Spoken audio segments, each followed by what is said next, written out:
Hi there, Paul here from Volaticus Films, an aerial production company with a strong interest in aviation and flight simulation. I have been having a blast with the Cirrus SF50 and I am going to do a short flight today to demonstrate how amazing this aircraft is. We are going to be flying from Teteboro, which is currently shown here. This is upgraded scenery. This is part of the New York Volume 1. Which includes LaGuardia, JFK and Teterboro. And Teteboro is very much aimed at executive business jets, even though it has a couple of decent length runways, could probably take much heavier aircraft. It's obviously airport of choice for if you have a business jet. One of the things I absolutely love about this aircraft is that you can just turn up, get in and more or less go, even IFR. It's just such a contrast to flying airliners. So what I'm going to do is a fairly short flight today. It's over to Block Island, which is just south of the coast, just to the east of New York. It's going to be a flight that's going to take about 30-35 minutes. One of the things that's fantastic about this aircraft is that it seems to offer the best of all worlds. It's both a small aircraft, and let's just get into the cockpit here, just get some outside views. So this is Cirrus SF50. This is included with X-Plane, and I think that has gone through a bit of an improvement since they first launched X-Plane 11, certainly in terms of the instrumentation. It's fairly easy to fly, as the real aircraft is meant to be. It's designed really for low experience pilots, people who've got a private license with maybe no twin rating, but maybe an IFR instrument rating. It is really aimed at making flying a pleasure and easy to do, much more so than some of the complex aircraft that exist. Price tag is about $2 million, so I'm afraid I won't be buying one anytime soon, but you know, if I had $2 million spare, I would seriously be considering this as an aircraft to own. One of the things about these aircraft, of course, is that you still have to maintain them, you still have to put gas in them, you still have to pay for hangarage maintenance. You're probably looking at an additional $250,000 to maybe $350,000 a year, depending on how much you use it. I mean, even if you don't use it, you're probably talking about hundreds of thousands. So you've got to have serious money in the bank, and you've got to have a serious income to keep this going. Let's just hop inside the aircraft for the moment. So you see I've got everything switched off for the moment. Just have a quick look at the route. So Teteboro's in New Jersey. It's just to the west of New York City. As I say, it's the one I'm using here today is the scenery included as part of Volume 1 New York scenery, which includes this, JFK and LaGuardia. Just having a look on the routes in ForeFlight. I'm just going to be heading out to the north, and then Victor 39, Victor 188 to the coast, and then cross over to Block Island. One of the things about this aircraft is that it has some pretty good short field performance, both takeoff and landing. Block Island, I'll just bring up the details on ForeFlight and have a look at the runway. So 2500 by 100 width. It's not a massive runway really. It's more than adequate for this aircraft. So you can get in almost anywhere in this aircraft. That kind of makes up for the sting in the tail with an aircraft such as this, which is that it's not the quickest aircraft for a jet. It only has a single engine. One thing you really notice, actually more so with this than any other aircraft, is that it takes a lot of power to get going, and when you're on final with full flap, you can go from idle to full power and it makes very little difference. There's quite a bit of lag, and I'll demonstrate it when we land in Block Island. Okay, so that's that. I'm just going to check the weather there. Wind according to ForeFlight 0709. and looks like we're probably landing runway 10 because the wind is from the east. Let's have a look at the weather for Teteboro. Variable 6 knots, so we have a bit of flexibility. What I'm going to propose, as our route will take us out to the north, because where we're parked actually near the sort of southern end of the airfield, is we'll take off runway 01, and that will at least get us in the right direction. So, as I say, a lot of spiel about this being a get in and go aircraft, so let's not waste too much time. What I'm going to do, first of all, the battery life seems excellent on this, so I don't need to start engines, but I don't have the option of APU, certainly not in the model that's supplied here. So what I'm going to do is set up the route. Now, one thing it differs here for an IFR flight, particularly if you're going a very, very, very long way, is that there doesn't appear to be any way in which you can put in waypoints and airways, which is a huge time saver. So just looking at the route there, we're going from KTEB, Teteboro, first waypoint Breezy, Victor 39, CMK, Victor 188 gone, and then direct to Block Island. But that equates to quite a number of waypoints. So what I'm going to do is I am going to set up the initial part of the flight, and then I'm going to put in the key waypoints. And then when we get to cruise altitude, I'm going to fill out the rest, which sounds bad practice, but you do really get time to do that. It's also not the most user-friendly interface in this aircraft. This is, I think, a modelled on a Garmin device. It's quite twitchy. I think the real thing would be infinitely easier. So what I've done is set up a keyboard shortcut to help out there. Okay, so that's the route anyway. It's going to take us along that coast, keep us away from the bigger New York airports. So quite a realistic route. Just close the flight plan for the moment. We'll bring that open in a moment when I need it. So the first thing to do is obviously to make sure the brakes are set, which I've already set. I'm just going to switch to this view here, and we'll switch. There's a couple of batteries that can go on here. Okay, and I've set the panels up as well as pop-out panels. Probably need to just reduce the size of these a little. It doesn't seem to remember the size when you resize them. So one is the instrumentation for the nav, one is the instrumentation for your aircraft situation instruments, so your attitude indicator, speed, height. There is a little trick as well, which is that you can actually use one of these screens to replace both. It's kind of a hybrid screen. And you do that by setting up one of these screens as the backup screen. I'm not going to bother with that for this flight. We'll use both those screens. But what I have done is set up shortcuts to get rid of them, because it's so annoying when you've got the screens working, you look out one of the windows and they're still there. So quickly get rid of them and quickly bring them back. So it's worth setting up shortcuts for those. Okay, so let's bring up the navigation screen first of all, and flight plan. So the previous flight plan will be still displayed, so I need to go through and delete that. So the previous flight plan will be in there. We've got KTEB in there now. I'm going to go through and set up some of this flight plan from ForeFlight. So the first waypoint is Brezy, B-R-E-Z-Y. Which is 19 nautical miles, and then Volu. So let's start by putting those in. The very first thing we're going to do, though, is to put the destination airport, which is KBID.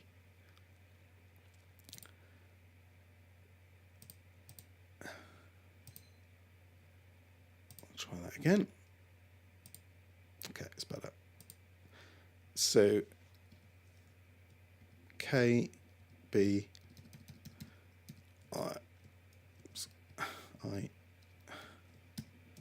Block Island State, that's the one I want.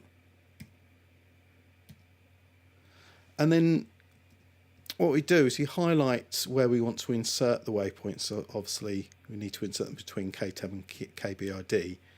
And if I start entering a waypoint now, although it doesn't look like it, will actually move KBID down. So KBID will be the very last entry point on the route.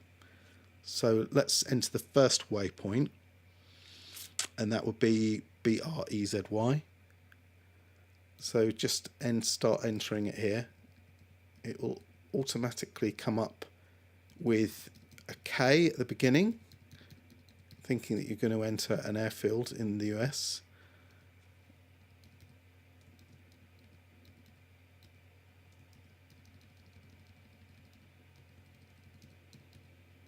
Okay, Brezzy.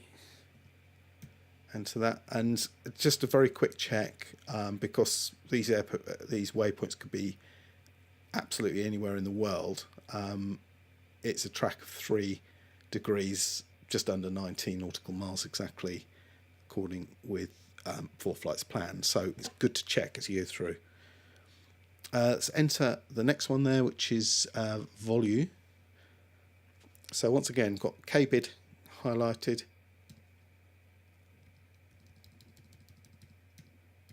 VOLU.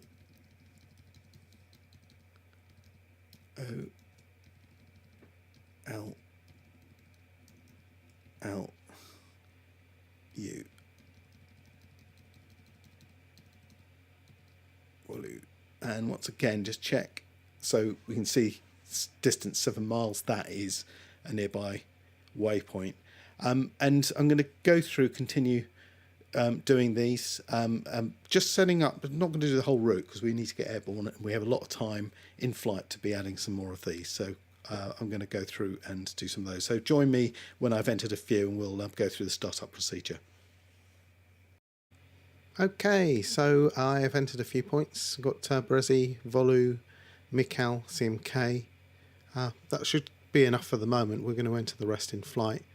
I need to decide what we are going to do with in terms of cruise altitude. Probably going to go for 18,000 feet. But what we'll do is we'll set up an initial climb using the autopilot to a lower level. Probably going to go for something like 3,000. So let's just open both screens up and set that up.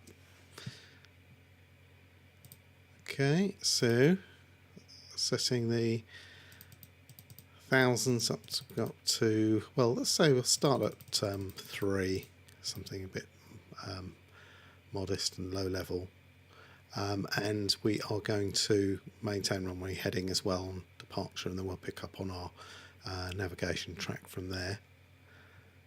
Okay, and get the navigation screen to Teteboro. Okay, fuel wise, just a bit below half tanks, which should be absolutely ample for our trip today. Just checking the trim setting here. I can just set the elevator trim slightly outside of the takeoff range. That's from experience, knowing that it will hold a better sort of climb attitude with it trimmed that way. Okay, I think we are ready to go. I do want to just get the weather for Teteboro from X-Plane. So we'll set the ATIS 13285. We'll do it on either one of these actually.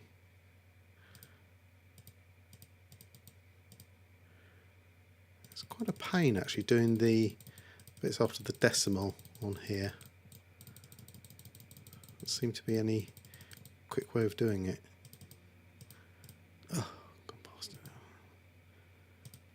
now. Teteboro information Oscar 1500 Zulu weather. Wind 080 at 5. Visibility more than 10. Sky conditions 25,000 scattered. Temperature 23. Dew point 9. Altimeter 2993. Arriving runway 01. Departing runway 01. Advise on initial contact. You have Oscar. Okay, so 0805. It's not really the best runway 01 is not really the best runway. It's going to be mostly a crosswind component on that. So I think we will go for 06. We're not actually positioned that well for 06, but we will taxi over to there. Got the altitude set. We'll set runway heading on departure. 06 will mean a left turn to pick up on that northerly track to Brezzy. That's not a problem. Let's just close down these screens for the moment. And we'll switch on the strobes and nav, and that's going to let people know that we're about ready to start. And you can see where we're parked there at the moment. And if I go onto the map view and then zoom in and then actually switch on aeronautical information, we'll actually show you where we are. So we're part nearer the 01 threshold. What I'll do is I'll taxi out up Lima, across Gulf, down Quebec to 06 threshold. And we'll keep this open as a taxi as well.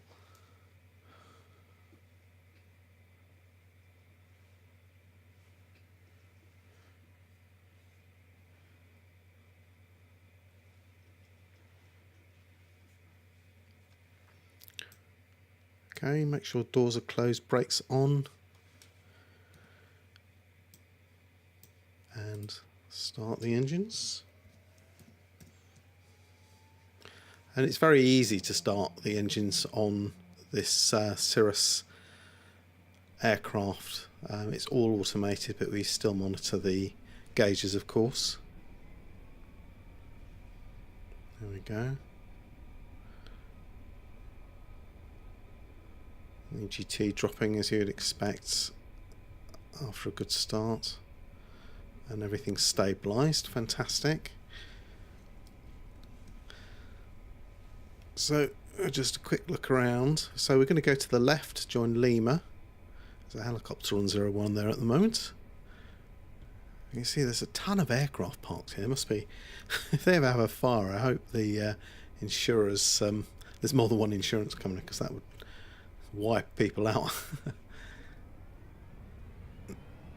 So the first thing is a brake test, and they're working fine. So really, yeah, the first thing you do notice with this huge amount of power required to just start getting moving with it. And then we need quite a bit of power to keep the speed going as well. That's something else that's a bit unusual. Okay, just joining Lima now, so we'll turn left onto Lima. There's a 737 ready to go there as well. Sometimes these helicopters, I've noticed in X-Plane, they just sit there forever, and you have to just take off through them in the end.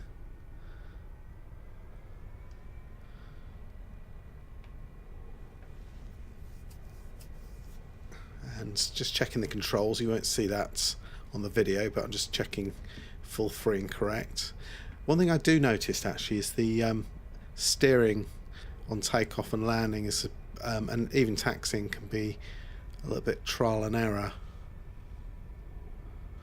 So now we've got the engine started, I should switch on the generators, and we'll switch the landing light on as we line up. So we're going to take the next left, which is Golf. So as I say, this is paid Teteboro scenery, part of the Volume 1 New York scenery trio. I do like this package. You're getting some big airports, and even Teteboro is actually a decent size GA airport with a ton of approaches and 2 good length runways.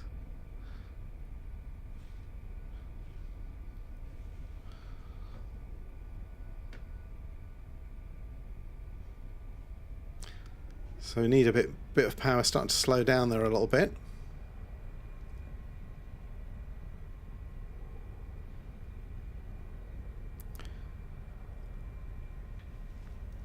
And just checking to the northeast of the navigation display is a wind vector gauge, which I didn't like at first actually, but it is useful Particularly at this point, we can see we've got 5 knots down the runway, 4 knots down the runway, 3 knot crosswind, which is absolutely fine.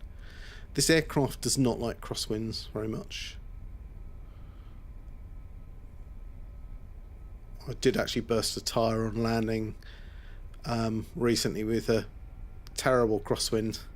Just couldn't keep it steady.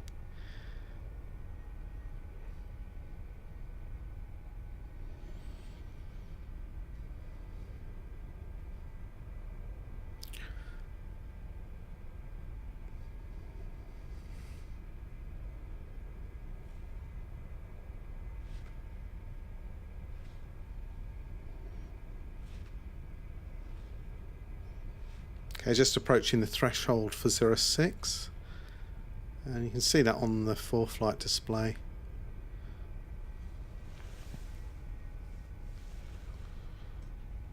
What I'll do with ForeFlight, I'm just going to zoom out a little.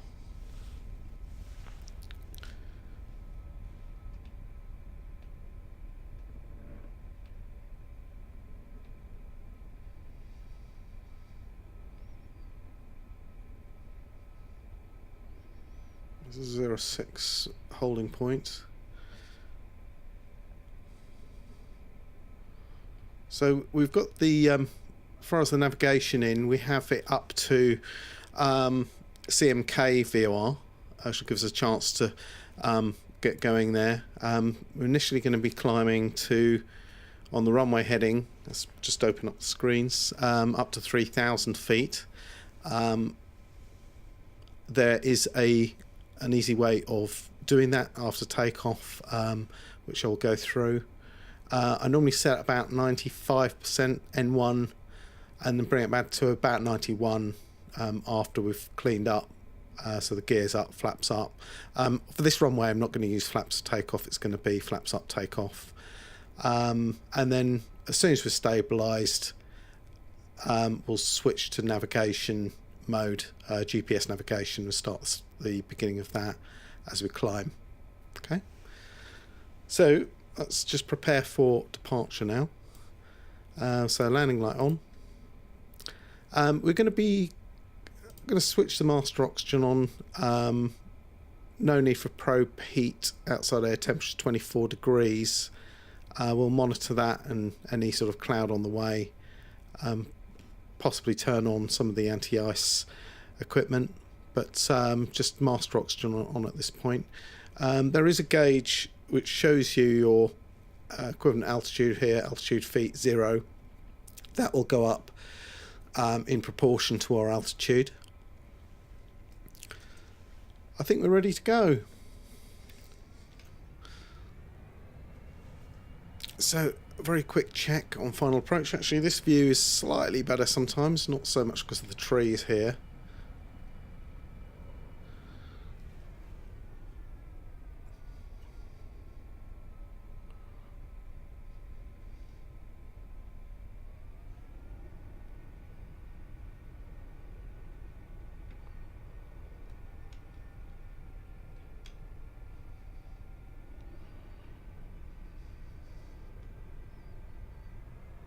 Okay, let's go for it.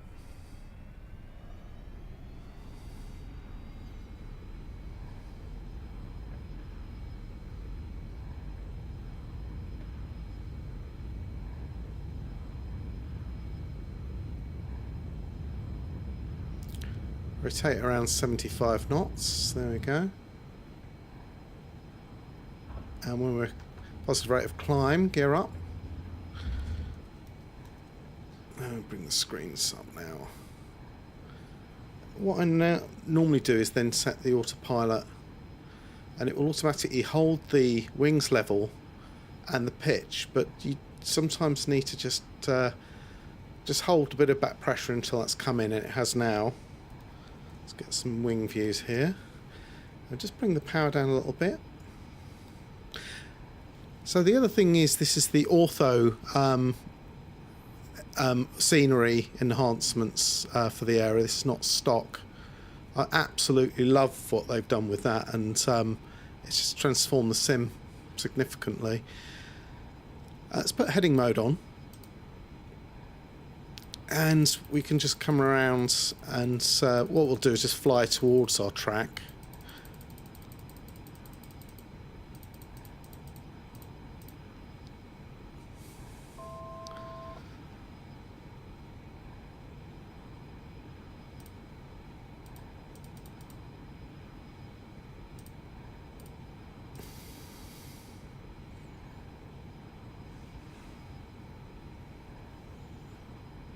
Okay, just approaching 3,000 feet, and that's where we'll accelerate.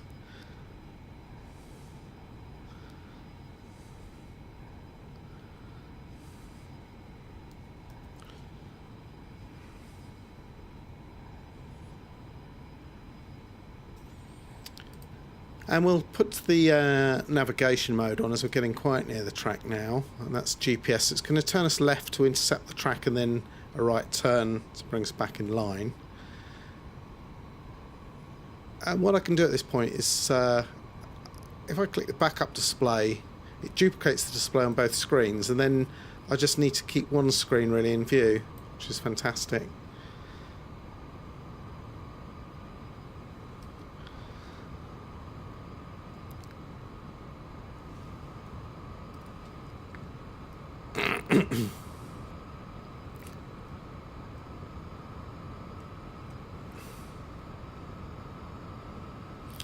So imagine now we're going to be given 8,000, so up to 8, and we can use the vertical speed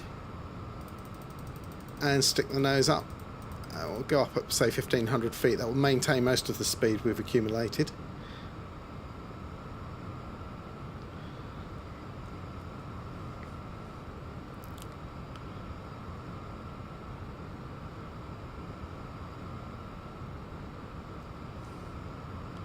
Okay, landing lights still on, which is good.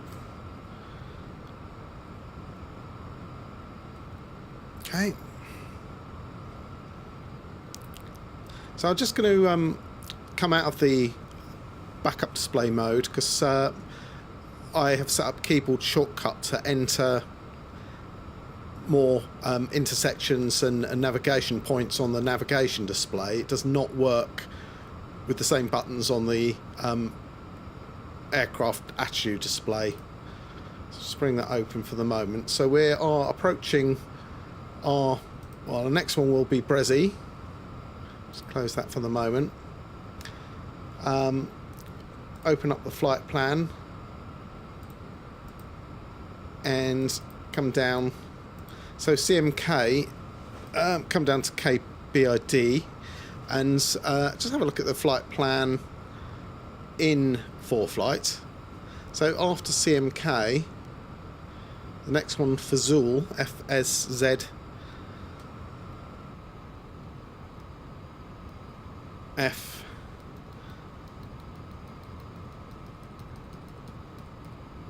Z O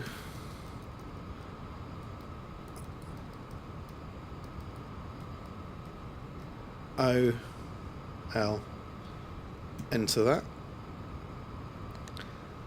and 13.7 miles sounds about right, and then seal after that.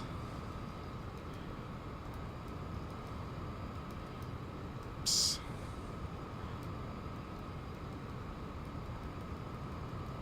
Wrong way.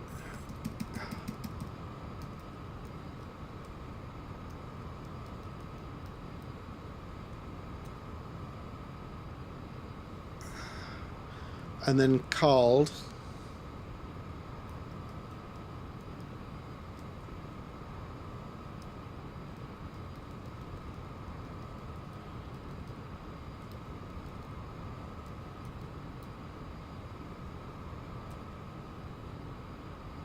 okay, that'll be fine for the moment, I think.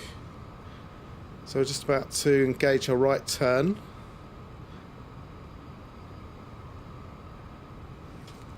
I love this countdown as well that you get on the, well, I assume this is obviously meant to be the GPS 1000.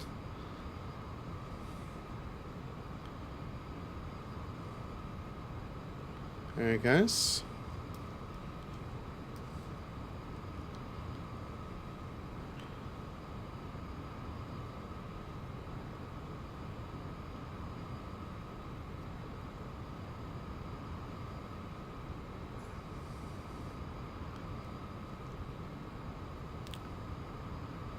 We're just reaching 8,000 as well this time. So let's get a further climb up to 14,000 feet.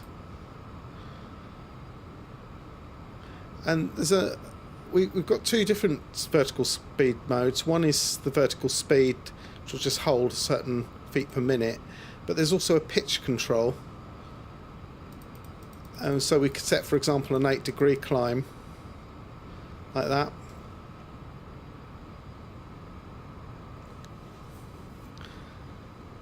That's not quite as useful, but sometimes you know, where you want to hold a certain pitch, it can be quite useful. That's probably a little high actually for our needs, so let's switch to vertical speed and we'll set 1500 because I don't really want to lose all the speed that I've accumulated on the route.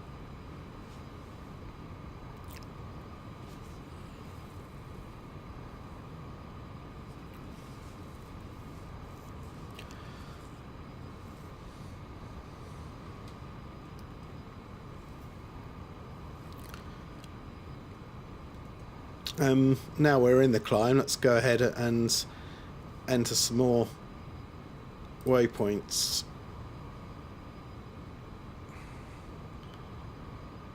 So we've got up to KBID, and then Kurty, K-U-R-T-Y is the next one. Why they don't give a keyboard with this? It's one of those things probably a lot easier actually in the real aircraft with a physical device than doing this. Even with keyboard shortcuts I've set up here, it's a real pain. Kurty, okay, that looks good. And then GON, the VOR on the coast. Oops. Gone, GON. I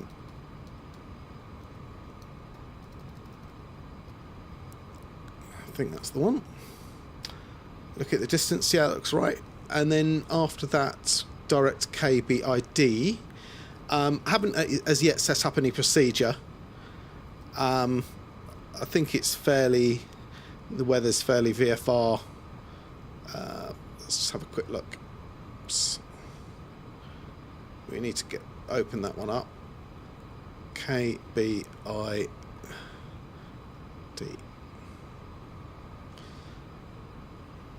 So easterly 17, gusting 23. Gust is not a very good word in this aircraft. 10 statute miles clear. Altimeter 3006. So VFR weather. We will have a look at procedures if there are any. On our runway 10, probably be a good one for us if we need it. It's probably load that one in anyway, just a matter of course. So wind's is not likely to change in our journey time to date. So procedure, select approach. It's the RNAV 10 GPS. So that one. And just looking, we choose Garrett, Suffolk, or Rena. I think we go direct to Suffolk.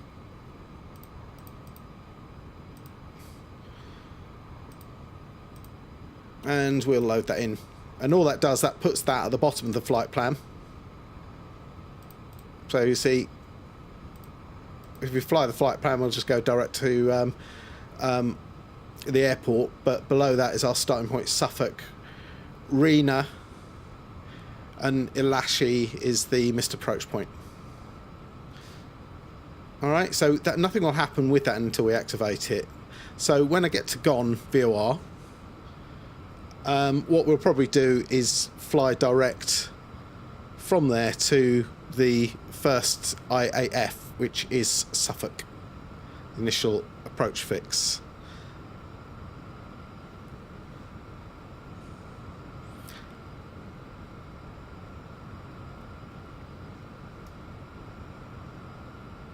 That's why I like to turn the aeronautical detail off. It just gives you a much nicer view of the route.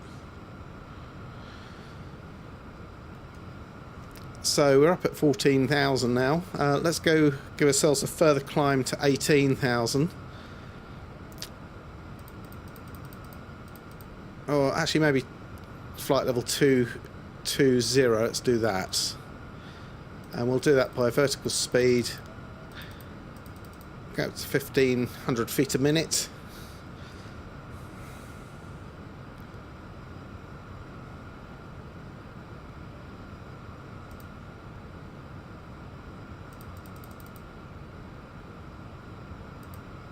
Just approaching the CMK VOR to Fazul, to the next waypoint.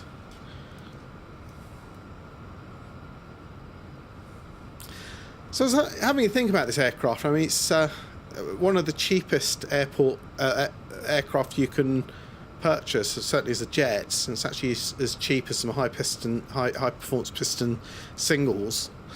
But in reality, I mean, the chance of having enough money to purchase one of these, you'd probably need at least double that in the bank, probably more, because you probably would live in a big house and, you know, a lot of probably drive some fancy cars and everything. I think there's actually more chance of sitting right seat on something like a Boeing 777. So in terms of the practicality of flying aircraft like this, I think it's actually even further from reach than an airliner. Not that you would own the airliner, but that's not the point. Just got a note up on ForeFlight with the ATIS 134.77, so let's go ahead and stick that in.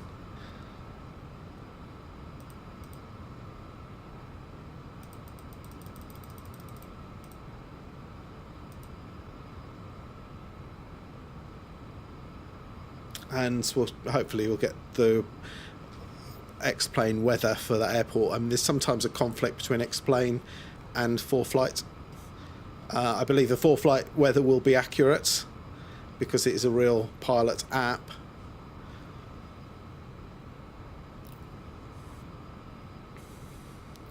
So the other thing we need to think of is our descent. At what point that we're going to start our descent.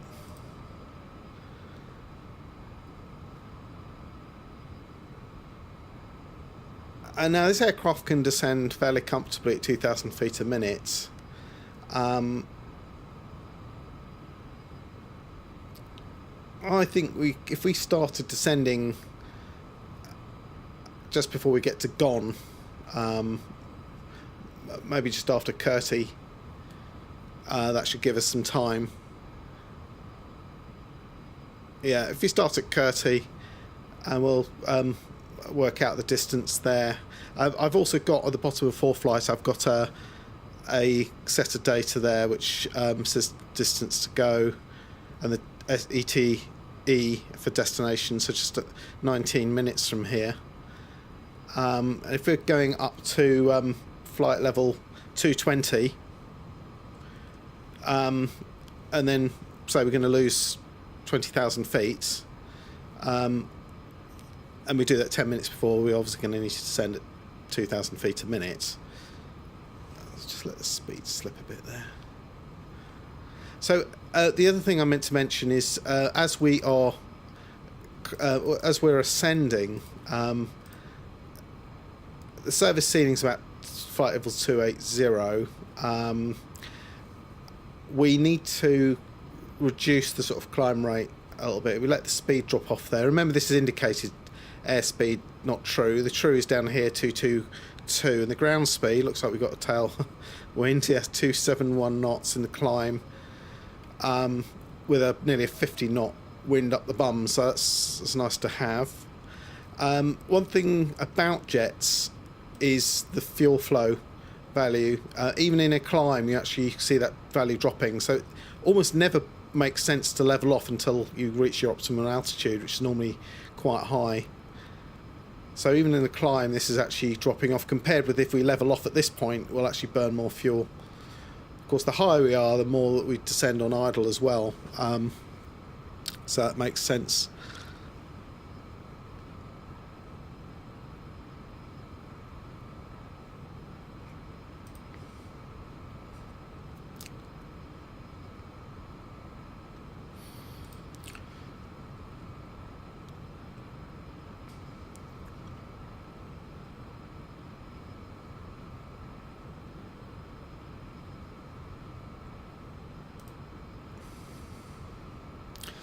Probably switch the landing light off at this point.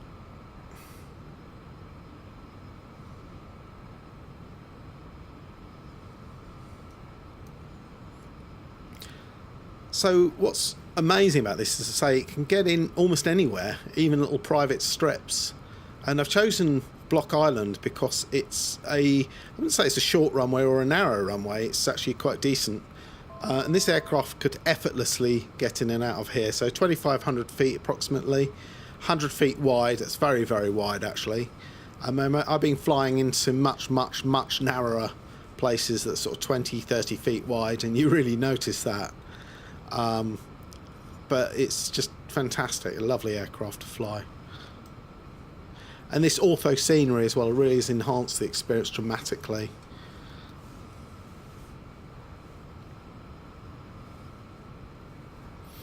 So just bringing up the navigation display, a lot of engine information here. One of the other bits I mentioned earlier is the cabin altitude, which at the moment is showing as 5350. So that will always be a proportion of your actual altitude. The idea, of course, is that it allows people to sort of breathe naturally without having to wear oxygen masks as you climb and descend. Also, you don't feel the effect of the on your ears for climbing and descending to the same extent as you would in an unpressurized cabin. So it makes it a lot more comfortable for the passengers. 55 knot tailwind, that couldn't really have asked for any better than that. Certainly wasn't expecting that today.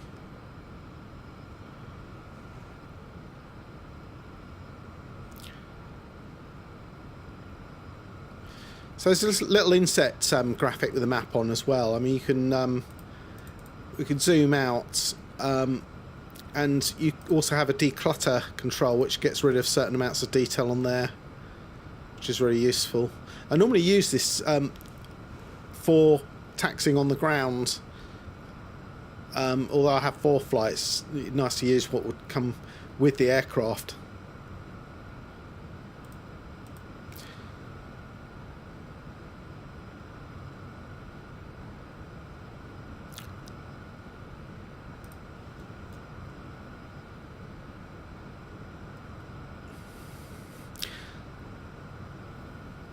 So as I was saying, this aircraft performance is absolutely fantastic. Gives you the capability of getting in and out of tiny airfields, but then flying with the airliners at you know, on the airways. So it's absolutely staggering.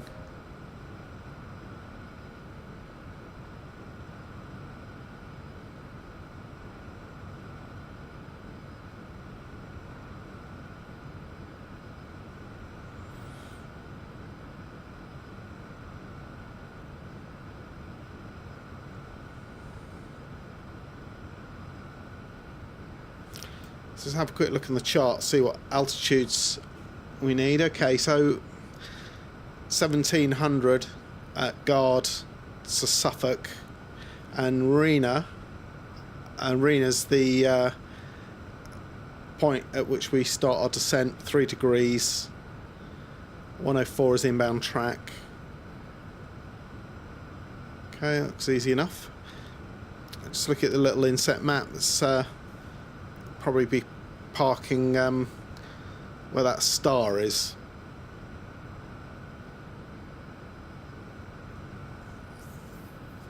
Block Island state weather. Wind 100 at 12 gust 17. Visibility more than 10. Sky clear. Temperature 12. Dew point 7. Altimeter 3004.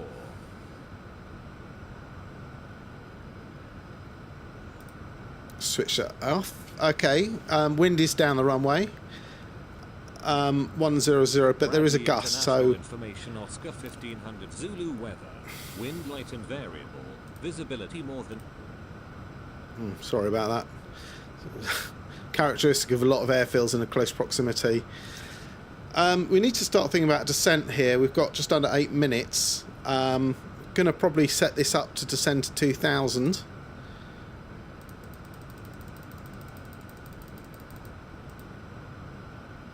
and do this via vertical speed. So this is much more accurate for flight planning purposes than using your attitude alone, because as you mess around with the speed of the aircraft, it will still maintain that descent rate, whereas with the attitude, as you mess around with the speed, it won't. It's not a direct connection between the attitude of the aircraft and the feet per minute. Bring the speed back quite a bit.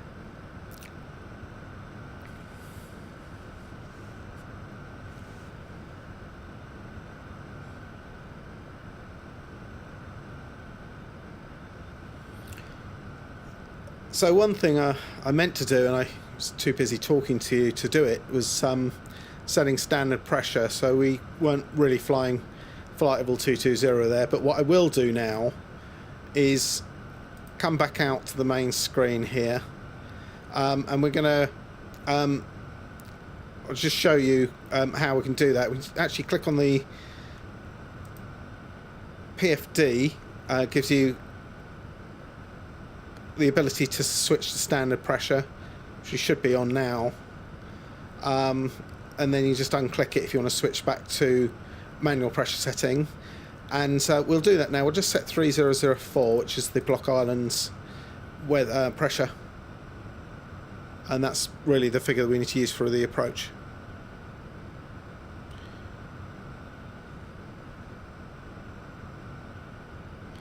So I'll just calculate in my head, 6 minutes to go. We still need to lose 16,000 feet, so we're probably going to need to descend a bit more. Let's go down to 2,800 and bring the speed back even further. So just gone through 18,000, so we should be now on local pressure, not standard.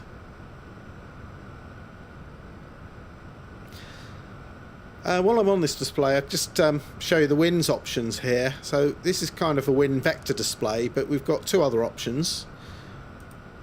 One is to show you a sort of vector arrow, which I quite like. And the third option is to show that, but with your tail and crosswind component. And that's kind of a best of all, really, in my opinion. Because particularly when you're taxiing out and you want to sort of envision where the which runway to use if you don't have ATC giving you that guidance.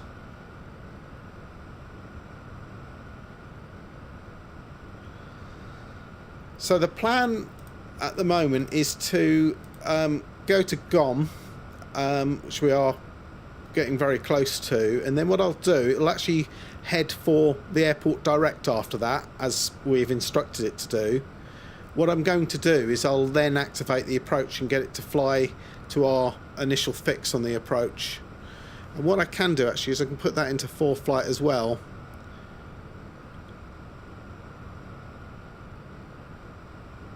On our 10, and we said we would go direct to Suffolk. Add that to the routes. There we are. So that's not affecting the aircraft directly, but just giving us a visual.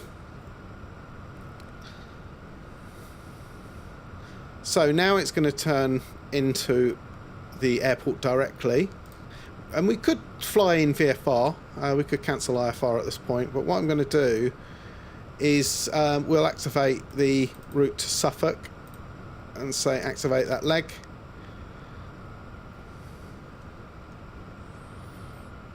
And should be saying direct to Suffolk at this point, 12.7 nautical miles. So we're now 8 minutes to our destination.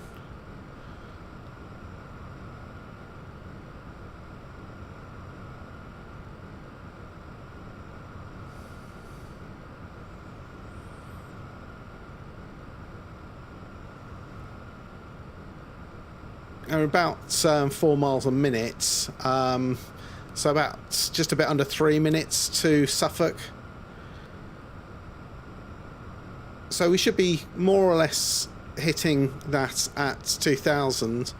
It's meant to be 1700, so I'm just going to descend, just lower the altitude setting to 1700. We've got the pressure setting correct now. And what we'll do is just bring up the approach details on the flight plan. And so Block Island's off to the left-hand side of the screen at this time. Just passing over the coast. Good example of a place that, you know, you could get into with an aircraft like this. I mean, our flight time from Teteboro, 27 minutes on the dot. Be on the ground in the next 10 minutes or so, so 40 minutes, absolutely amazing balance of convenience and efficiency.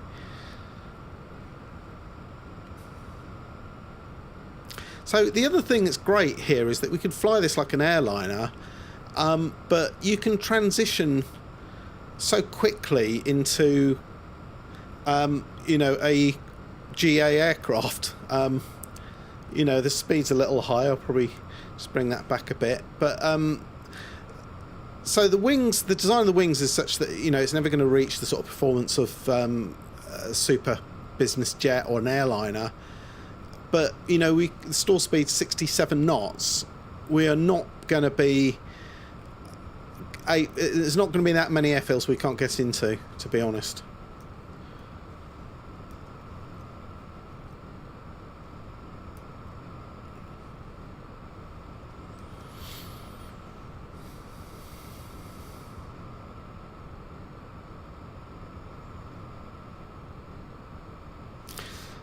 Okay, let's just have a quick check. Need to switch that landing light back on. Everything else is fine down there.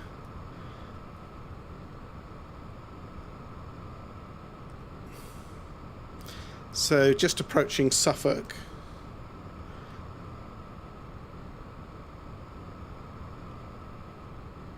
I'm just going to let the speed drop off. We've got the engines to idle at this point.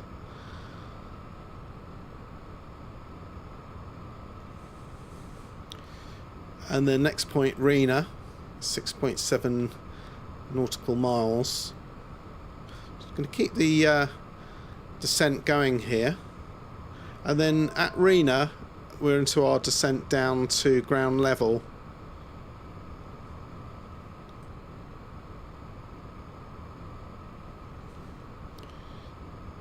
We're nearly there now.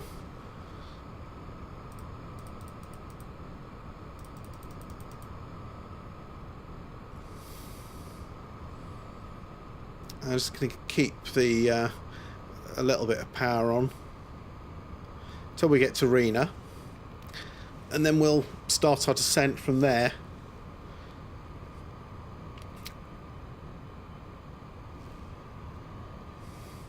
You do need a big burst of power though. It's something that you do notice with this aircraft. If I take the power up in level flight, that will start dropping off quickly. There's no air brake control on this, but actually the gear kind of acts like an air brake. So we're level at 1700. Let's set up our final descent. Let's say decision height 400. So it's going to really fly. This is a VFR flight. And then what we'll do is just set the vertical speed down probably about 800 feet a minute probably. Let's just come down to about 180 at this point on the speed as we approach Rena.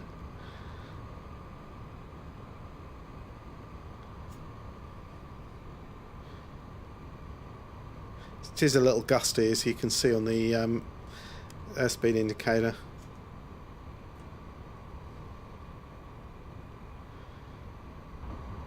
And there's gear down and bring the vertical speed down. So this will be our final descent. Flaps are still up, so we're just going to retain as much speed as we can from the aircraft. We've got the gear down just to keep the speed at bay.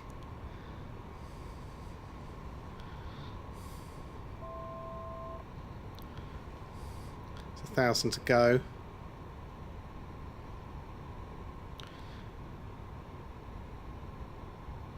Okay, so 3.3 to the missed approach point.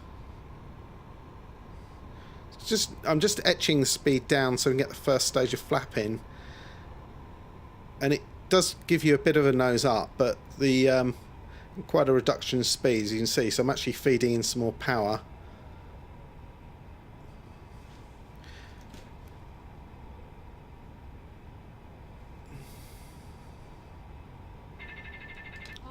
Right, just disconnecting the autopilot at this point. Just raise the nose slightly.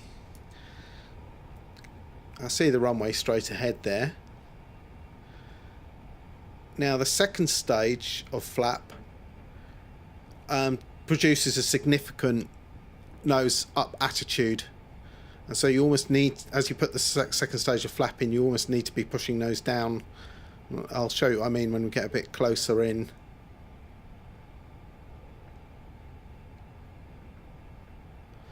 So this is not a massive runway, so you have to get the speed and height nailed and be prepared to go around.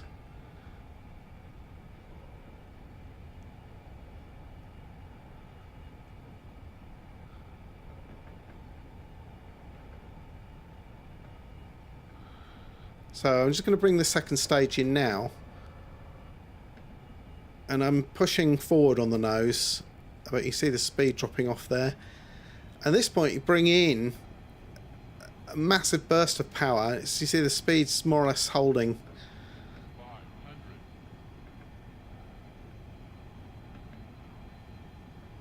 So wind's mostly down the runway, but some gusts are making it a little bit interesting. I normally would approach about 80, 75, 80 knots, and we're a bit high. It's partly because it is quite a wide runway, gives you a bit of an illusion.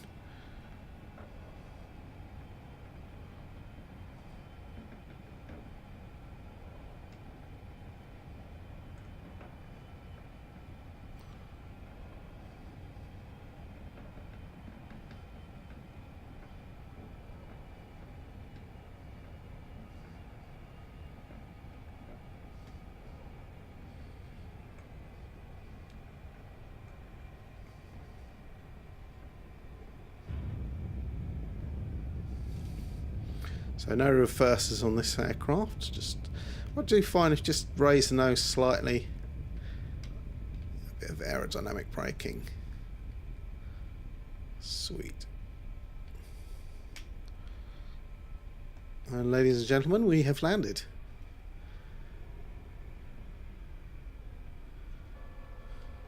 Flaps can come up.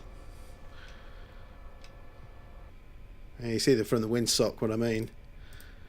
Landing light can come off, oxygen can come off.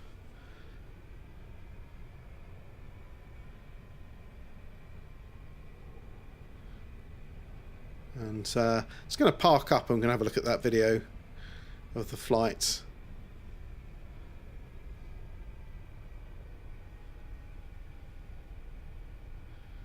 So Block Island, this is where Kennedy based his plane and on that fateful night. Well, I don't think Block Island was to blame for that. I think it was just an inexperienced pilot flying to instrument conditions, but this is where he based it. Good choice.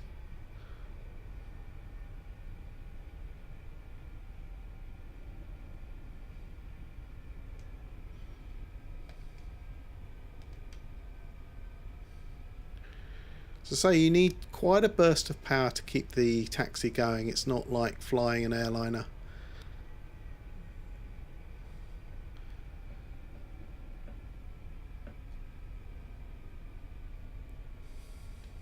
Just going to park on the left here, face it into wind.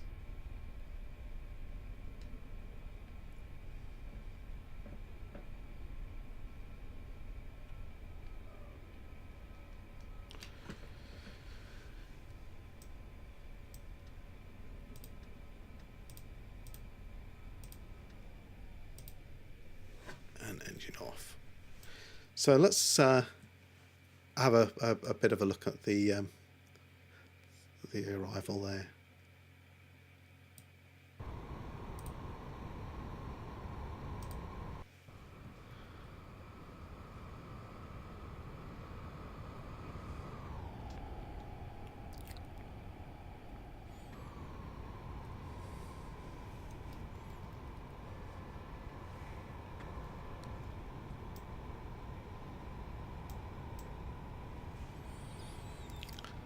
So it was quite a gusty winds coming in, but mostly down the runway, so I was fortunate there. But throwing it around a little bit, and that is one thing you will have in an aircraft of this size. As I say, one of the characteristics coming into land is that final stage of flap, which you don't usually deploy unless you're in a... I would normally deploy that landing on a runway 3,000 foot or shorter. I wouldn't call that a short field exactly, we had ample room, but it does... it's not really necessary for a place like Teteboro or JFK.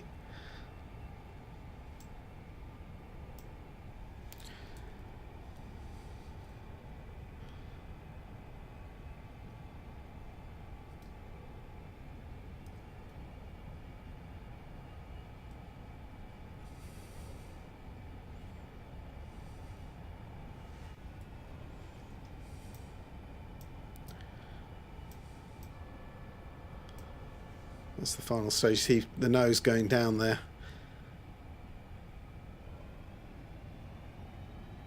And quite a burst of power is needed just to sort of maintain that descent. It's much more so than you'd find with an airliner. But you see the angle on the flaps. It's quite serious flap.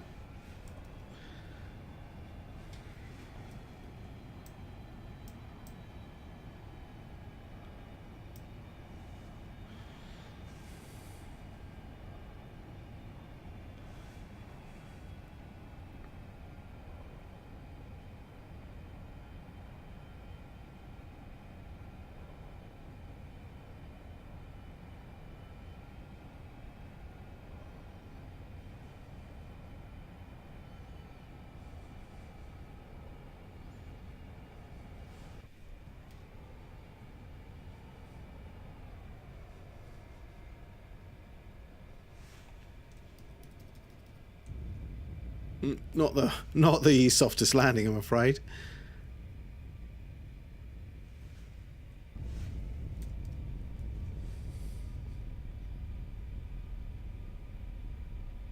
But we got down.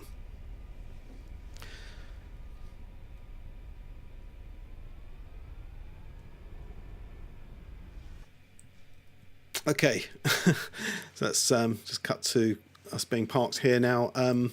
So the final thing you'd need to do, obviously, is you need to open the door and then switch off the instrumentation. Although it does, battery doesn't seem to be an issue on this aircraft. As I say, there's no APU option in X-Plane. I'm not sure if it's probably not an option on this aircraft, but I haven't seen any option for ground power either. Well, that's it for the flight to Block Island from Teteboro. Say, this is Block Island. This is the stock scenery.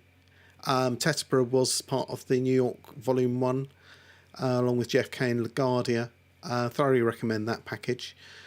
This is the stock aircraft. There's no modifications to it. The only modification en route is the Ortho scenery, which I've upgraded for this area, which I'm very happy about.